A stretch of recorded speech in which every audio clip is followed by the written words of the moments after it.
Detroit, here we go tonight exactly how a city built on grit deserves. The room got louder, the timeline got tighter, and the blueprint I've been tracking just lit up a lane that could tilt our season at the line of scrimmage. Welcome to Lions News Fan Report, where you'll get updated news and rumors from our beloved team with the urgency of a 2-minute drill and the precision of a film room. And here's what I'm bringing you without spoiling the ending too early. Why the offensive tackle market just shifted in our favor. How Braxton Jones fits Ben Johnson's protections and Dan Campbell's trench ethos. What the money and draft capital would realistically look like. How his tape lives in our run game families. Duo, counter, wide zone, and in our drop back answers. 6-man, 7-man, play action slide. And what the first 10 days after a handshake would feel like from install to snap counts if Detroit chooses to press the gas. I'm going to walk you through cap sanity,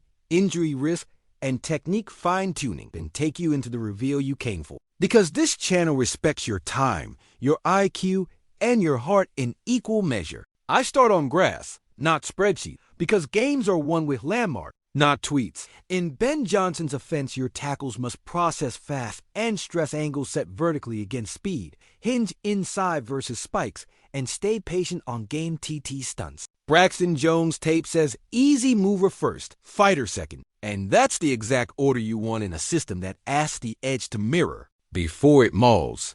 His feet are light enough to redirect when rushers go long on to inside counter. His base is clean when he widens to catch a ghost 9. And when you add tight end chip help, he resets square instead of chasing ghosts upfield. That matters on our favorite play action families. Keepers and slides only sing if your tackle can sell run. Tuck the near hip, then regain depth without panicking his hands. The Jets, Packers, Vikings, they've all tried to win downs by forcing tackles to overset and give the B-gap.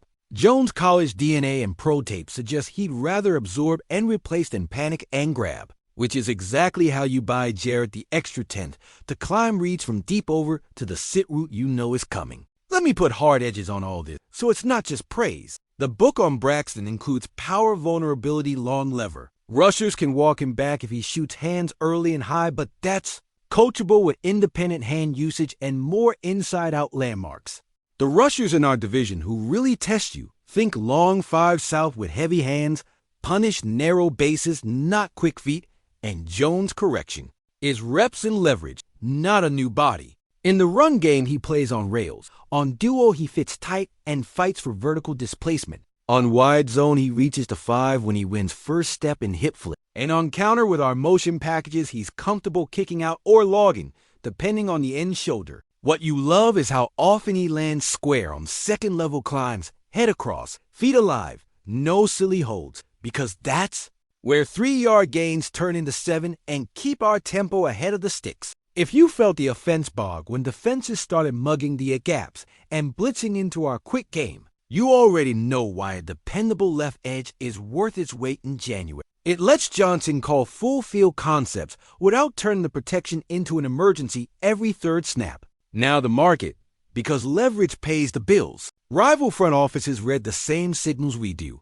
A multi-year starter who was benched for a promising rookie, healthy again after an ankle stretch, operating on a contract year timeline that discourages his current team from overplaying their hand. Translation: you're not paying a premium like you would for a top 10 tackle. You're negotiating in the lower tier starter with upside band where a mid-round pick, conditional escalators, or a player swap sweetener does real work. That's where smart GM is eat.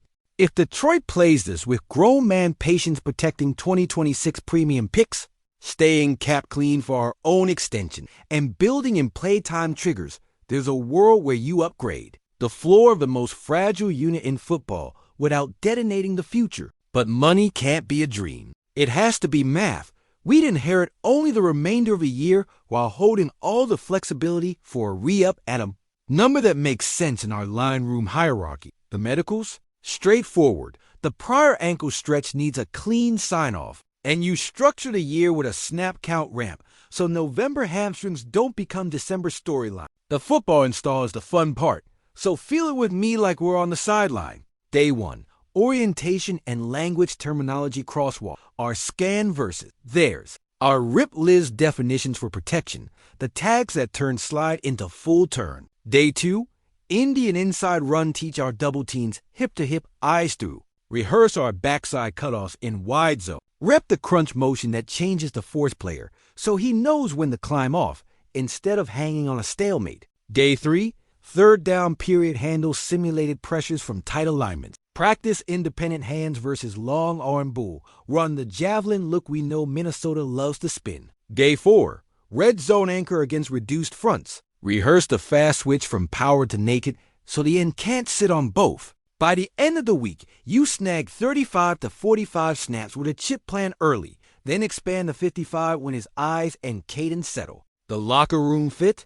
That's the easiest box to check in Detroit because our standard is non-negotiable. Linemen who stay late, take notes, and smile when you tell them it's a 9-on-7 day. The reason Braxton's profile intrigues me is that it slots into our culture without forcing us to pretend we're something else. He's not a celebrity left tackle looking for a brand. He's a pro who moves his feet, keeps his hands working, and passes off games like it's Tuesday. That steadiness helps Taylor Decker's leadership land, lets Frank Ragnow make line calls with less what-if in his voice, and gives Penei Sewell license to keep being the human forklift without worrying about band-aiding both edges at once. I also want to be brutally honest about risk management because we don't do fairy tales here. Acquiring a player midseason can steal reps from a developing backup.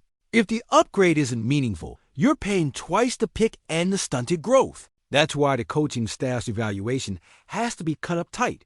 3rd and 7 sets versus wide 9 south. Long arm counters from stand-up ends, ability to redirect when an interior twist dumps a rusher across his face. The data we have past block win rates sitting around the 90% band in a small 2025 sample. A career of serviceable snaps, a known vulnerability to pure power says we're buying a floor with fixable ceiling. In Detroit, with our chip menu and our commitment to marriage between run and pass, the floor's value is enormous because it stabilizes the concept family we call the most, dagger drive-off play action, Yankee into flood, and the quick RPO catalog that keeps linebackers in conflict. And yet this story isn't fully written from a distance. It turns at the moment you've been waiting for. The internal grade we've been hearing is green to yellow in the best way viable target. Clean fit, cap same path, so if the price holds in the value band and the medical clears, the Lions are prepared to move with intent rather than wish.